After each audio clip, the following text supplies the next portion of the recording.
All right, hello all. Welcome to our final webinar for 2022. It looks like there's already a good amount of people here, so I am going to get started so that we can keep on time. You may have noticed the National Deaf Center has updated our website. Please do take a look, check in to our resources, and if you notice anything that needs to be moved, anything missing or amiss, please do let us know. Along with that new website, we also are featuring our new data dashboard, which is what I will describe today. That's the point of this webinar, and I thank you all for joining me today.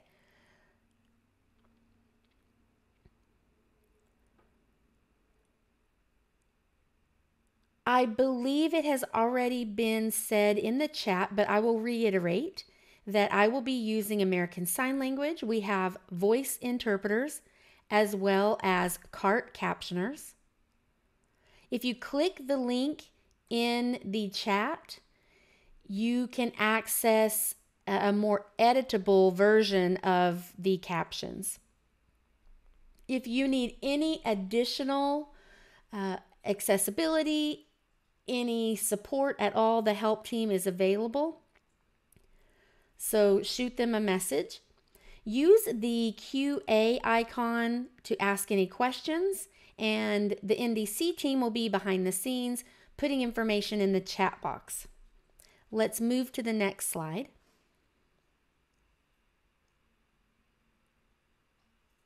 My name is Jeffrey Levi Palmer. I am a research associate as a part of the data team here at National Deaf Center. My pronouns are he, him, and I am a white male with dark hair and a beard. I'm wearing glasses. I have on a plaid shirt and brown zip-up jacket over my plaid shirt, and I'm sitting in front of a kind of grayish blue wall. On the slide here, you'll notice names. These are the people who I work with every day who support the research and data that we do, and they are our graduate research assistants. Some of them are in master's or PhD programs and are working with NDC to learn how to gather and disseminate information, and it's an entirely deaf team of research assistants. So if you know of any PhD students or master's students who are interested in being graduate research assistants for a place like NDC, please do send them our way. We also have research assistants who, I'm using the wrong word by saying help, but they specialize in the healthcare field. So if someone wants to become a nurse or a doctor or anything in the medical field, we are looking for graduate research assistants who can be involved with our research and data team. So if you know anyone like that, please do send them our way. Let's move on to slide number 4.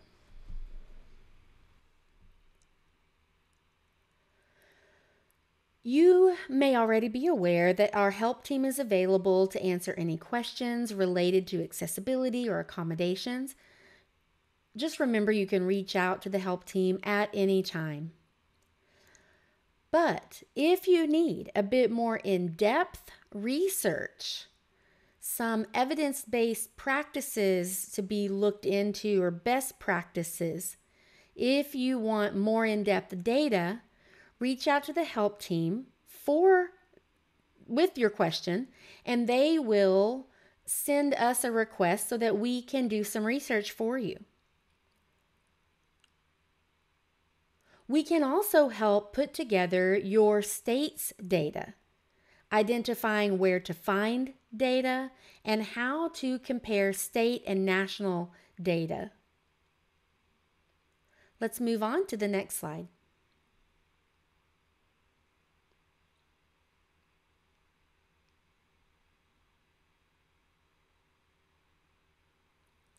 Before we jump in to talk about data, I do want to share our beliefs, our philosophies here at NDC.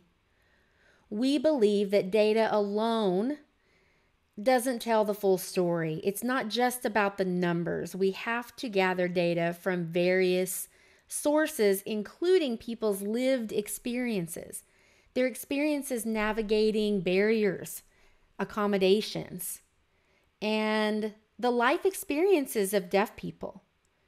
Those stories are things we consider to be critical data as well as numbers.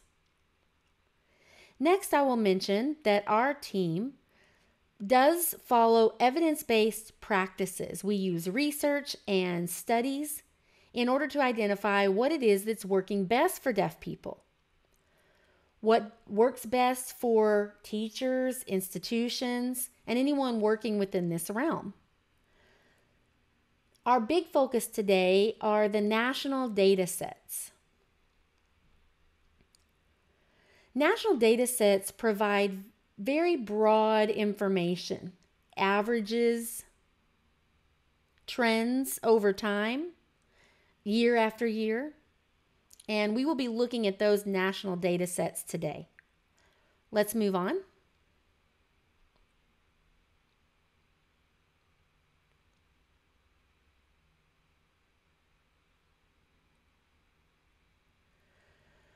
For our data dashboard, we rely heavily on the American Community Survey, or what we call ACS. It is run by the U.S. Census Bureau. You are obviously familiar with the U.S. Census Bureau. They count across the nation every 10 years. They count almost every person. I think they get 98% of the people in the country. They knock on doors and make sure that they're able to survey almost every single person in the country. Unfortunately, the census data itself does not include any questions regarding disability, so we're not able to look at that. The U.S. Census also does an annual survey. It is a huge annual survey of over 3 million participants across the United States, including 40,000 deaf people. And that is a large survey that is available for us to use for analysis and further understanding deaf people specifically. ACS does include questions about disability and breaks that down so that you can compare deaf and hearing people groups, and it also breaks down further into other groups such as race, ethnicity, gender, disability. And again, we look at that annual survey and are able to see trends over time.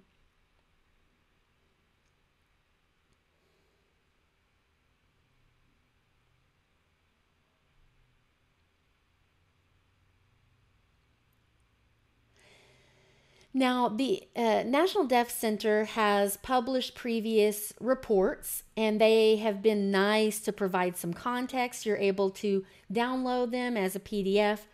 People continuously reach out to us wanting to know the updated information, or they want to tweak the information they're getting to serve a particular purpose. So we talked as a team about how to address meeting your specific needs, and that's what led us to develop the data dashboard. So from this point forward, we will not be publishing a report such as this year after year. Now, we will put together a small, brief, maybe a one-page page of information to share with you. But that larger report we have published in the past will not happen any longer. We will drive everyone to look at our website, and you can get all of the updated data there. We're excited that we've just gotten new data for the year 2021.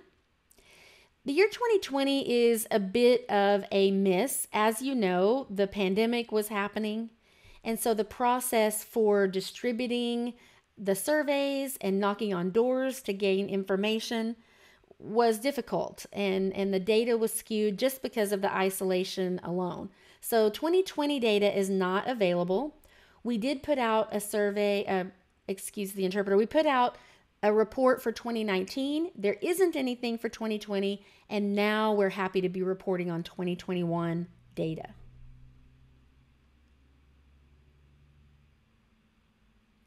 You can see a lot of numbers there, but we're going to be looking at the trends. The whitish gray line at the top represents hearing people, and you see 70.4% of hearing people are employed, compared to the teal that represents deaf people, and that shows the deaf employment rate and the trends over time at 53.5%.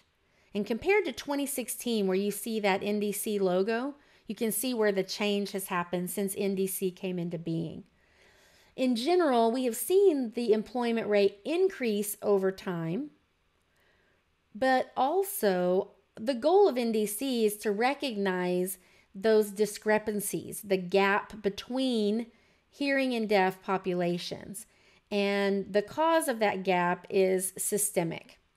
From here, though, we want to help break down where some of those gaps are coming from so that we know how to close those gaps. NDC was established in 2016. Again, you can see that logo there at the bottom. That helps you identify the year that we were established as a center. You can see over the years, there is a large gap. NDC opened its doors in 2016, and the gap was at its largest there at 19.4%. Currently, or I should say for 2021, we are seeing the smallest gap at 16.9%. We're very excited about that, but there is still a lot of work to be done to close that gap even further. Okay, let's look at the interactive dashboard.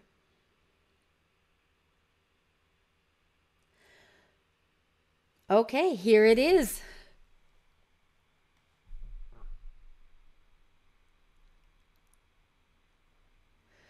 First, I will show you a few of the functionalities of this dashboard and point out where you can make the changes to see the data you want.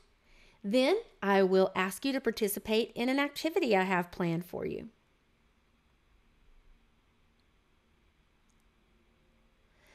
Here you can see the 4 tabs. Each tab has different information.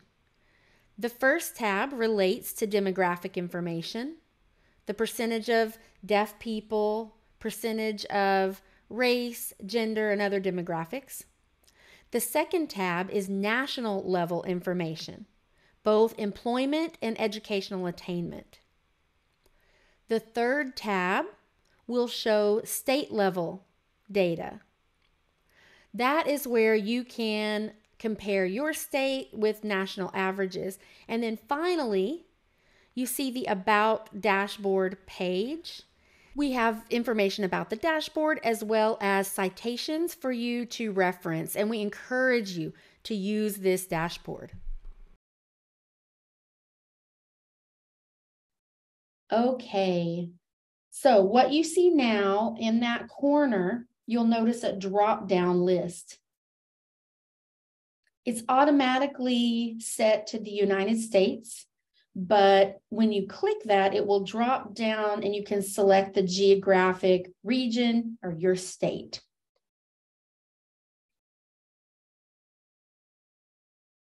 Moving on.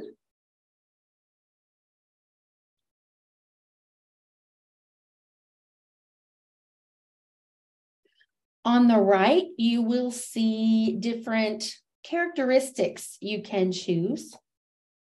For example, age groups, race, gender, disability. And from that, you can see those breakdowns. You can look at employment by disability group, by race, etc. All right, next slide.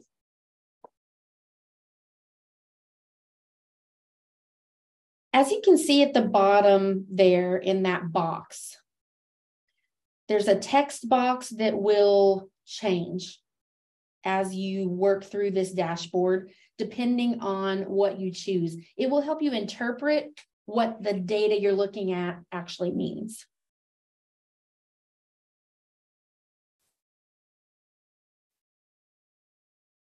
Now, on this slide, it is a demo showing what it looks like when you click through. So you can look at educational attainment, what degrees different people have attained, whether it's high school diploma. Really, actually, I may have misspoke. Yeah, it's high school, some college, associates, bachelor's, master's, and then PhD and above. So when you click on the national level tab, it automates to a bachelor's degree. It will show you that, and you can see all of the different options, but you have to click in to choose those degree level options. So if you're ready, let's watch this demo together.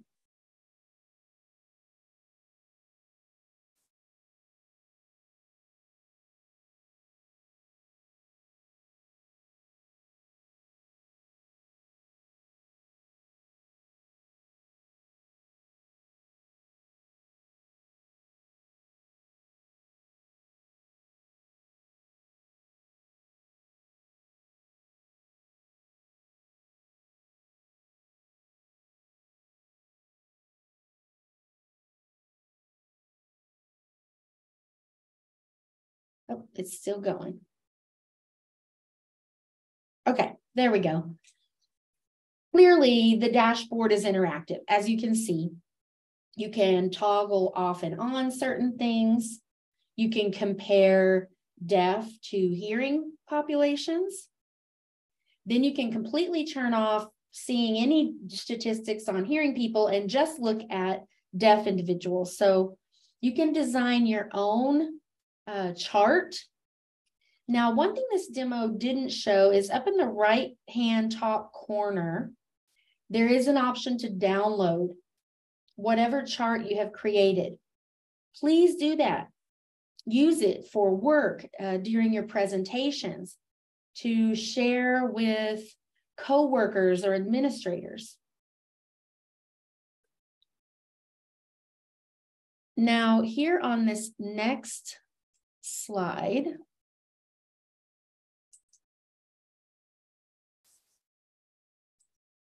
there we go.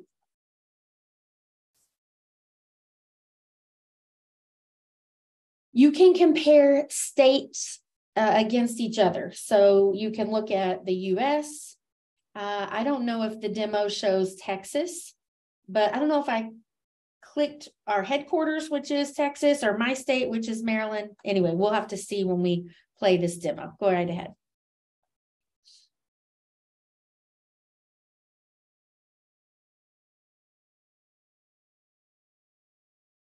I did choose Texas.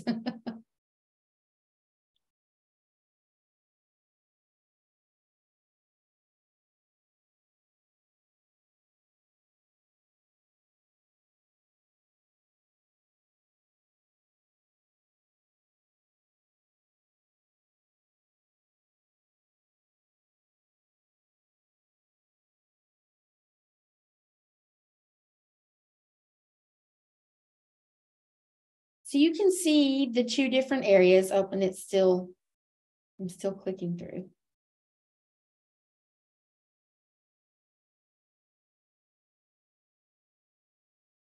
Okay, I think that's it. So you can see the two areas where I was comparing national data in the US with Texas. You may want to compare with your sibling states. I don't know if you want to make it a competition. That's not what we're saying here, but you can compare and you can look at national averages as well. You can choose characteristics such as race. And it's a lot of data. In the bottom, there's a plus sign where you can choose whatever two people groups you want to compare. For example, Black deaf and white deaf people. And you're able to share amongst those two characteristic groups. Now, are you all ready? Because I have an activity. We are going to open the chat so that you will be able to use the chat. Please still, if you have a question, put that in the Q&A section. So use that Q&A icon.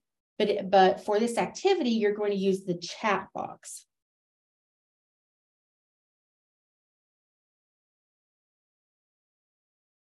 So I'm going to leave this slide here so that you're able to see it. But you can use your phone. You can minimize Zoom if you would like in order to open this website. This will open to our data dashboard. Once you're there, choose national level and then go to employment rate by gender. Once you feel good clicking those options, and it may take you a minute to get comfortable, then I want you to answer A, B, and C, those questions that are listed there under number 3. And I will turn my attention to the chat box now.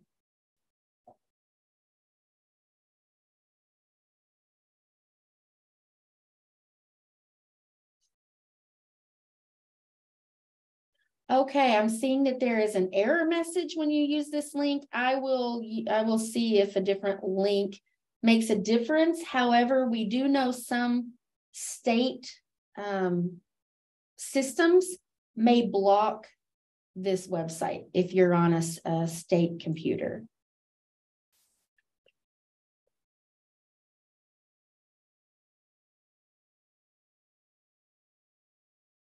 Okay, so I know it can be difficult sometimes to click a link in the chat, but I did put it there so that you can either click on it or copy it.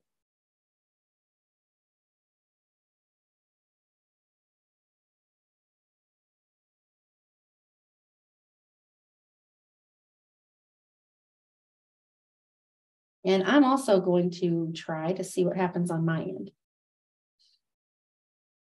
Oh, good.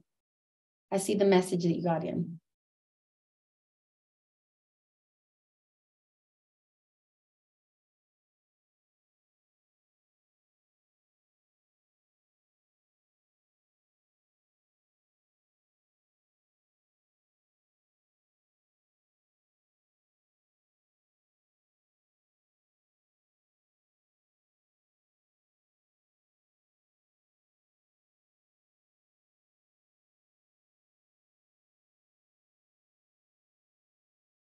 Hi there, Lori from Arizona.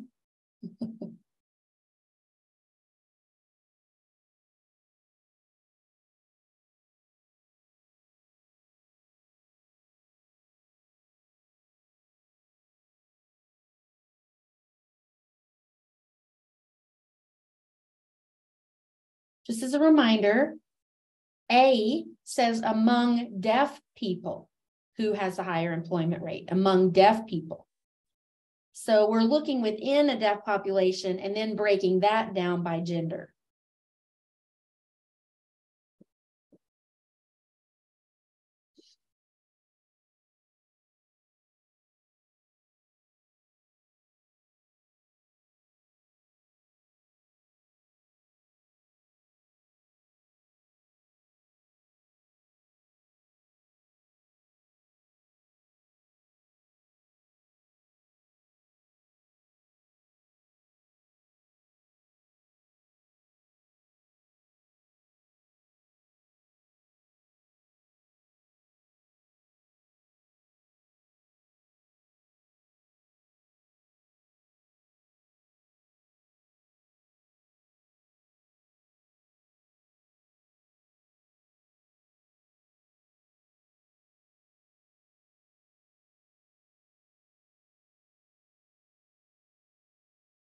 Fantastic. I see some answering A.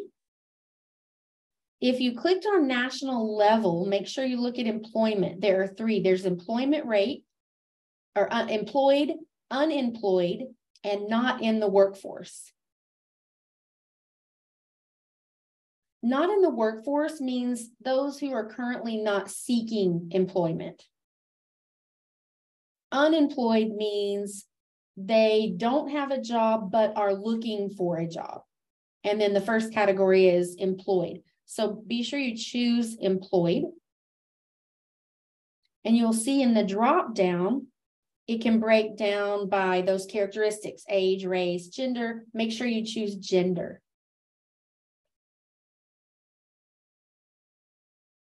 Great.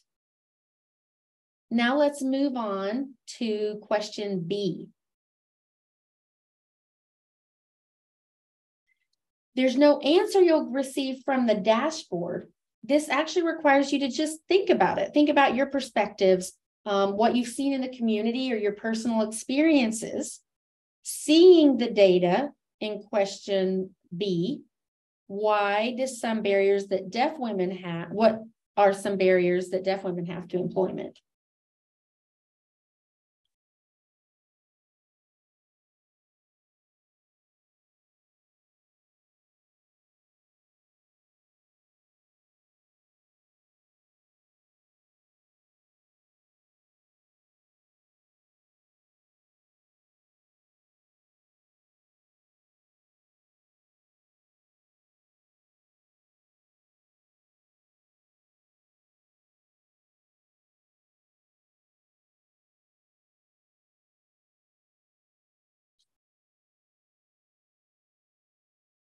A few answered A, many answered B. It's interesting to see. I'm so glad you're sharing your answers. Yeah, I see many great things here.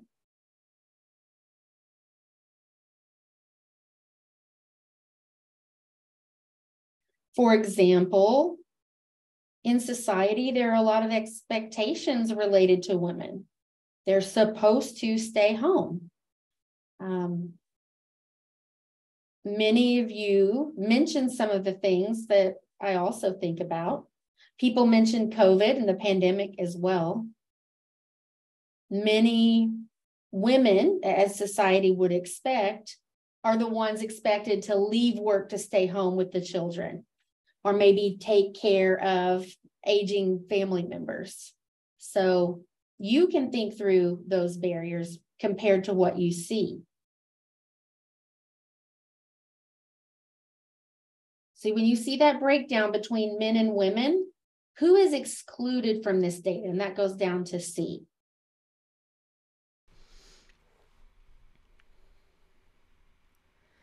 For C, many of you mentioned non-binary people, trans people, and you're correct. At the federal level, the data does have its limitations. In gender categories, it is a binary system. The same goes for limitations with disability and race, and we want to recognize that. Data is not perfect. It has its limitations. It excludes people. It skews some people's stories and identities. This activity, and thank you again for participating through Zoom, which I know can be awkward. Thank you so much.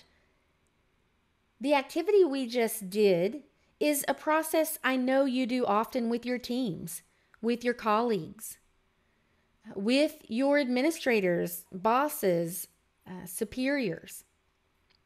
And we first have to recognize that there is a gap between these groups of people and then find out why. What are the potential barriers causing these gaps? And then think about what it is that we can do, who we hire to help address these systemic issues, and who should be included in the discussion about these issues. We also want to find out where we may need extra support, training, and attitudes and biases that must be addressed. All of that work will help narrow that gap that we've been talking about all along. Okay, Let's move on to the next slide.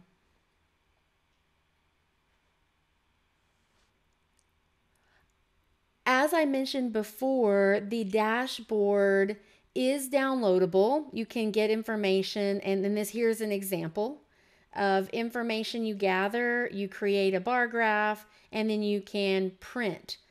For example, here this is comparing deaf and hearing women against deaf and hearing men. All right, let's look at the next slide.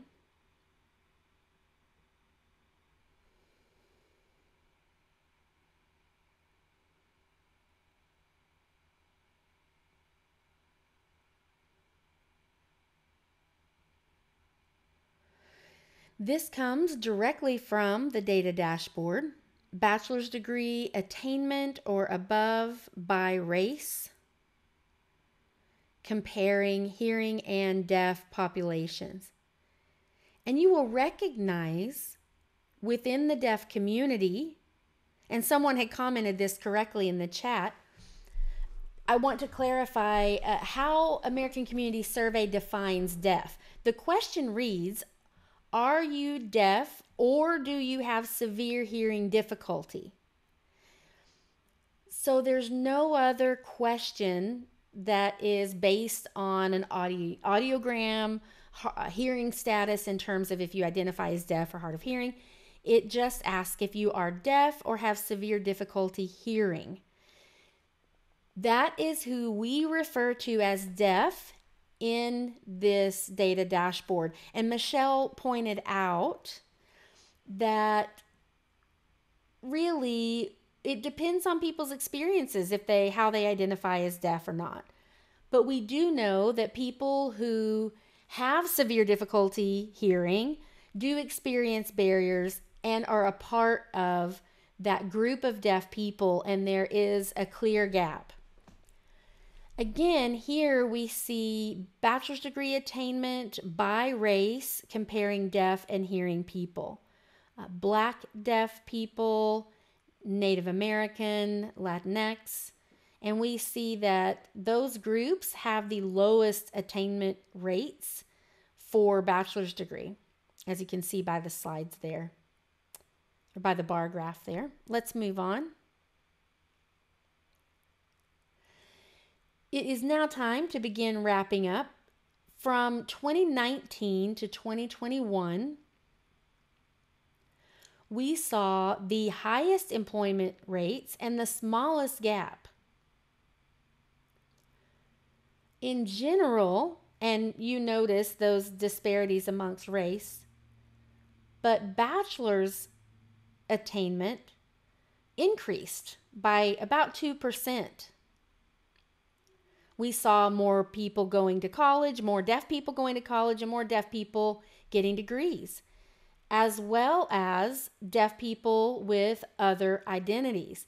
We recognize these other groups going to post-secondary education more than the typical average. And you can see a breakdown here. We have deaf blind, deaf disabled, black deaf, and deaf women differentiated here. And we see those categories of percentages of increase of people who are pursuing a bachelor's degree.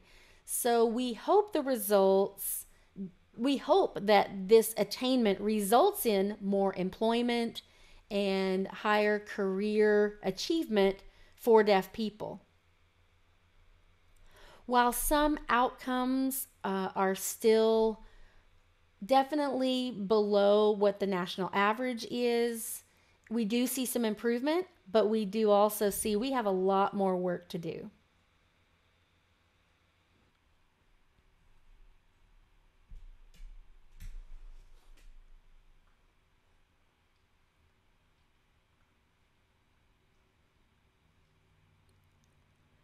Okay, like I had mentioned before,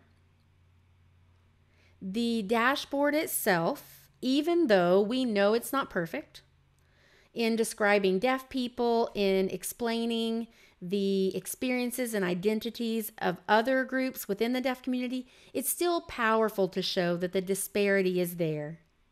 In our experience at NDC, across the nation, We have seen government officials, administrators, how to convince higher ups to make change. They like to see data.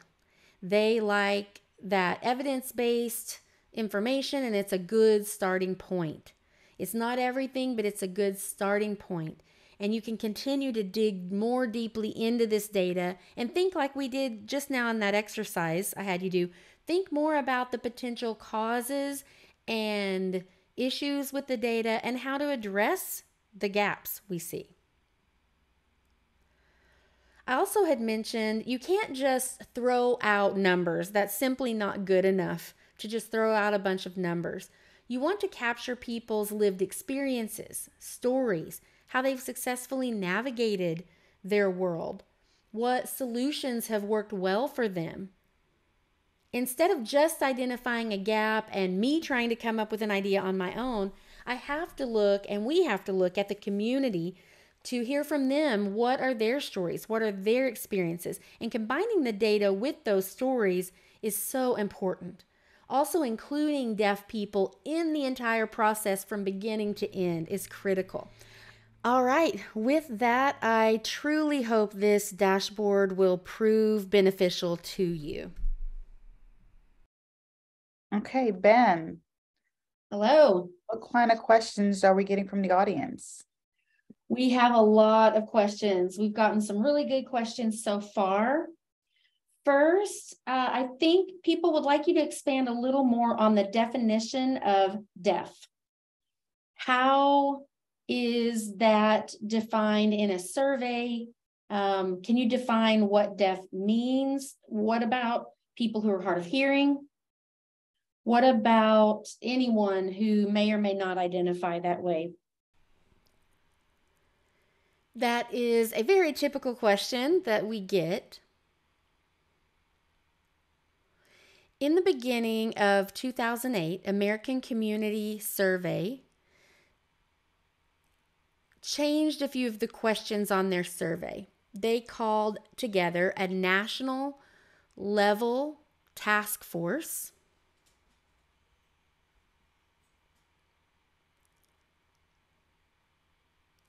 And that task force included different people with from different disability groups, and they looked at the labeling and identifiers and how these disabled people identified themselves.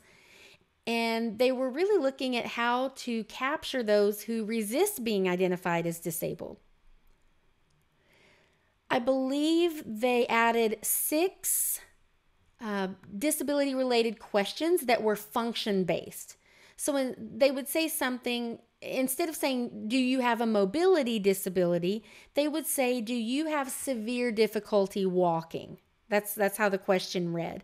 So the questions were all worded in that same type of format. Instead of asking if someone is deaf, they may say, are you deaf or do you have severe hearing difficulties?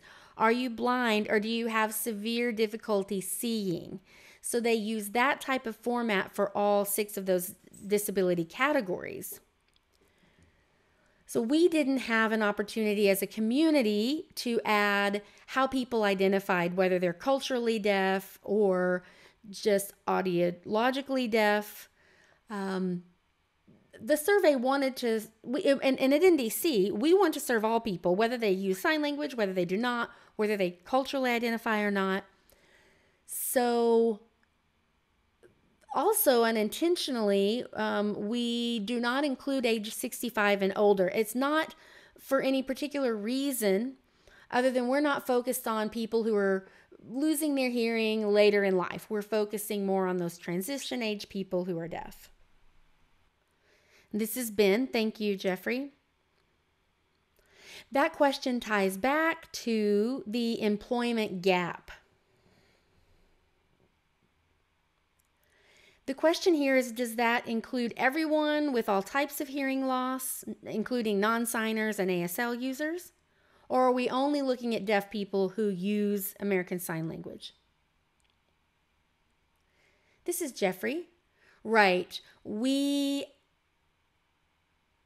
include people who said yes 2, they are either deaf or have severe difficulty hearing. Those are all included in the deaf statistics. There are no questions related to sign language use, so we are unable to break it down into any further categories.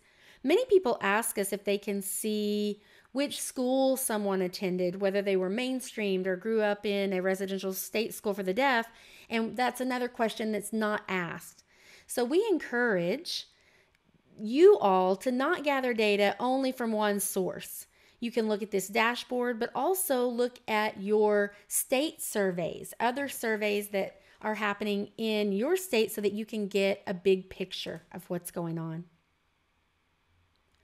This has been, thank you.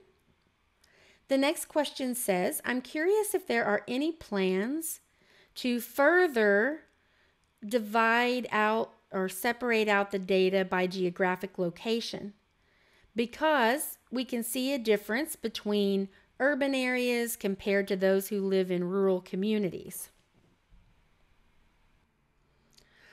Wow, what a great suggestion. I love that. We will be releasing more and more features, more capabilities to break the data down in different ways. So we will take note of this idea, comparing urban and rural areas.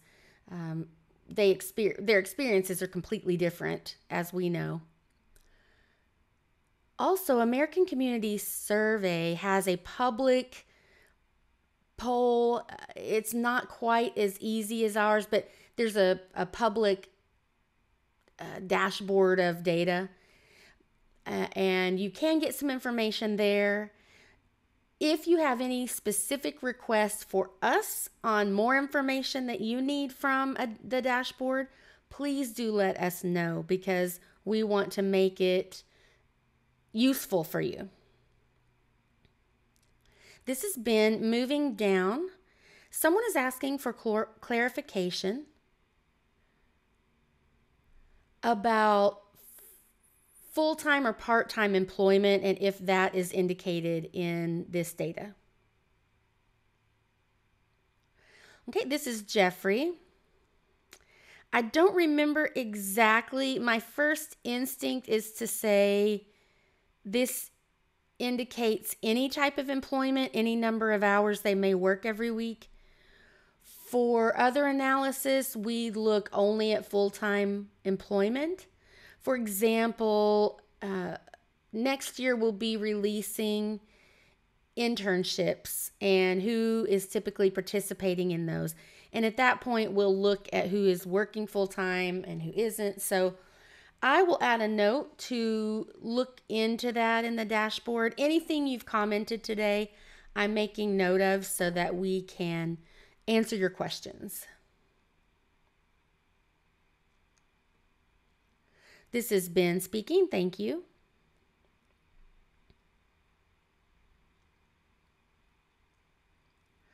One person made the comment. They said one difficult thing to do is finding data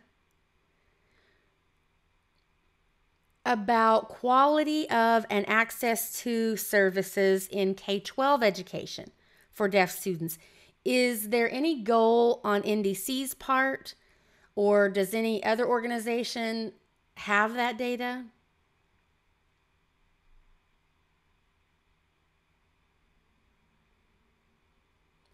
This is Jeffrey. If you are looking for something specific, please email me, because I can pinpoint you to different studies, federal level data sets. With what we have now, people are further breaking down data and developing those into papers that can be shared. NDC's mission is age 14 and older, so we are typically not looking at K-12 as a whole. So our focus, we are thinking about 14-year-olds and older, those who are getting ready to leave high school and enter the workforce. So, and NACS doesn't necessarily ask those specific questions specific to K-12.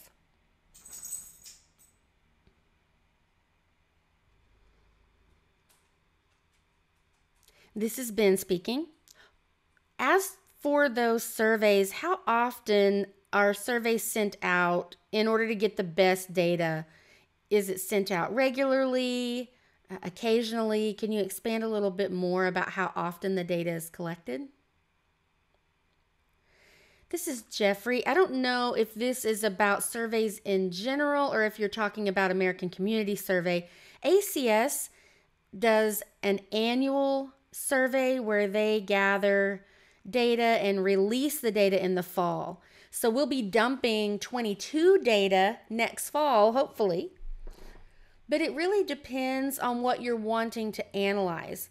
I saw something recently that I was very impressed with. It was a survey of high school seniors.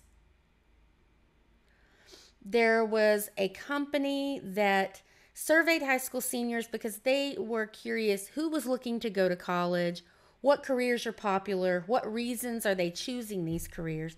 So that type of annual survey is very nice because we can see what the trends are over time and how people are pivoting their thoughts. So it's nice when we see surveys come out of Schools for the Deaf or deaf students, and know that your organization, your state, your entity can survey. If you're interested in creating a survey to send out to your community, National Deaf Center can help you do that.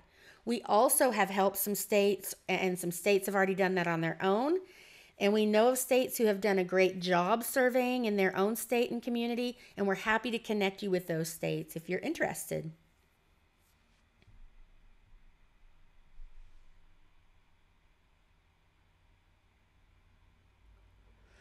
All right, this has been, I think we're good. I want to respect everyone's time. So with that, I'll hand it back over to you, Jeffrey. Yeah, this is Jeffrey. Thank you so much for helping with the Q&A. We have about 3 minutes remaining. So with that, I will show you this final slide as we wrap up. This is perfect in relation to someone who asked me about the surveys, this last question we got. The National Deaf Center is hosting this survey currently. It's for deaf college students. So if you are a deaf college student or you know any who are currently enrolled in college, regardless of if they are in a mainstream public college or the schools that a lot of deaf students typically attend to, then please reach out to them, share this link with them so that they can take our survey. This is a long website, but if you go to our main website, nationaldeafcenter.org, you will see this picture there. It's a link that can be clicked on and it will send the deaf college students directly to the survey. If you work in disability services at a college or other institution, or if you work anywhere in a college or higher ed institution or training center, and you're interested in knowing the results of this survey, send me an email and I will make sure you are included in the email we send out about the results. And finally, as always, please reach out to us. You can use our website. You can email help@nationaldeafcenter.org. Thank you so much for participating today. Thank you to our CART providers and our interpreters. And thank you to the NDC team who are all working behind the scenes here. I so much appreciate you all. I will see you next year in 2023.